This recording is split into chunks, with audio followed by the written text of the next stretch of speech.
An entire country was bought and sold, like property, for $20 million. And the people living there, they weren't even invited to the table. But that's not the real story. The real story is worse, because for over 400 years, the Philippines wasn't just colonized. It was fought over, traded, manipulated by every major power on earth. And today, that same fight is happening again. This was never about land. It was about location. The Philippines sits at the center of the Western Pacific, a natural gateway between the wealth of the Americas, the markets of China, and the trade routes of Southeast Asia. Long before Europe arrived, Arab, Indian, and Chinese traders already knew these islands were the perfect trading hub. Then, in 1565, everything changed. A Spanish navigator discovered something revolutionary, a return route across the Pacific using the Kuroshio Current. That single discovery turned the Philippines into the beating heart of the first global economy. For 250 years, silver from the Americas flowed into Manila, and out came silk, porcelain, and spices. This wasn't a colony. This was a global financial engine. But there was a flaw, a dangerous one. The entire economy depended on one ship per year, the Manila galleon. If that ship sank, the entire colony collapsed. No industry, no backup system, no resilience, just one fragile lifeline across the ocean. And when enemies noticed that weakness, they struck. The world was at war, and Britain made a move no one expected. They sailed from India with 15 warships and 6,000 men, and they hit Manila hard. The city fell in days. Spain, after 200 years of control, collapsed almost instantly. To stop total destruction, they agreed to a ransom, 4 million pesos. But here's the twist. Spain later refused to pay. Why? Because they claimed the agreement was signed under duress. And the British? They had already looted the city for 40 straight hours. That moment revealed something terrifying. The Philippines was not secure. It was exposed. Fast forward to 1898. Filipinos had already declared independence. They had already surrounded Manila. Victory was within reach. Then, the United States arrived, and instead of helping, they made a deal with Spain. A secret one. They staged a fake battle, the mock Battle of Manila.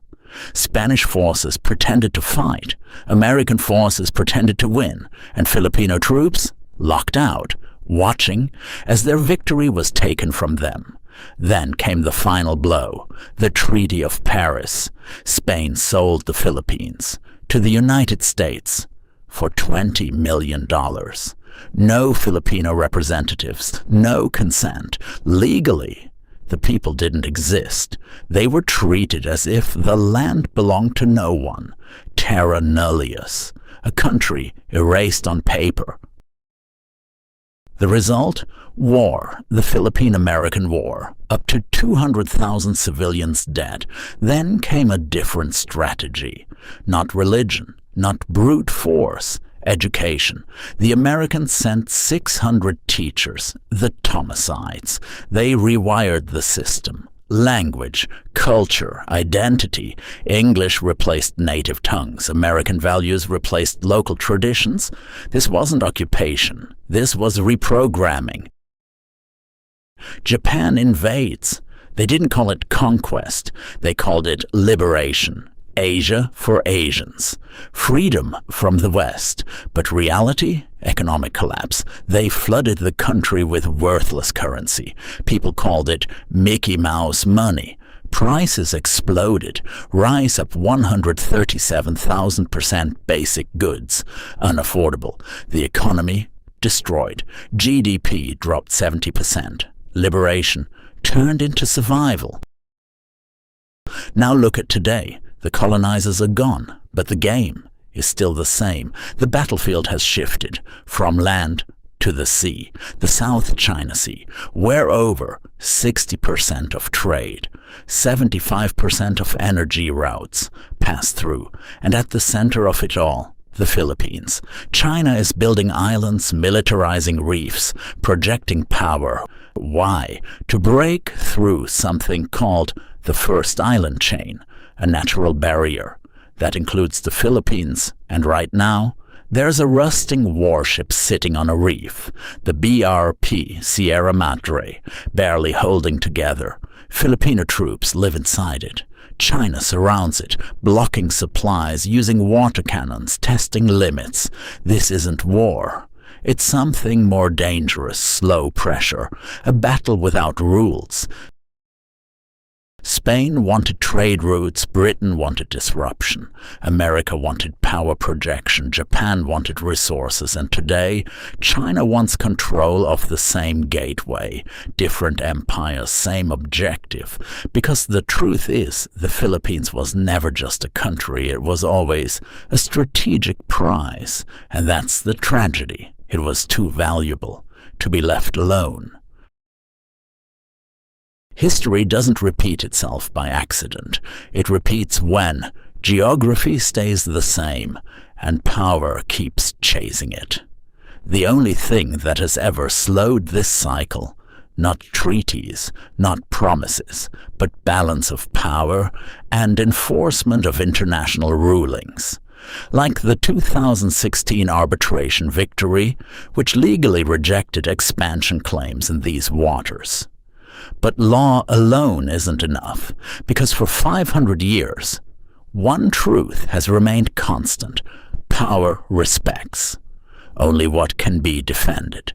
So the question isn't, will history repeat itself? The question is, has it ever stopped? If this made you see the world differently, then you're already ahead of most people, because once you understand this, you can't unsee it. So tell me, do you think this is just tension, or the beginning of something bigger? Drop your answer below. And if you want to understand the systems shaping power, money, and collapse, the ones they don't teach you, like the video, subscribe to World Power Files, because the next one might explain what happens next.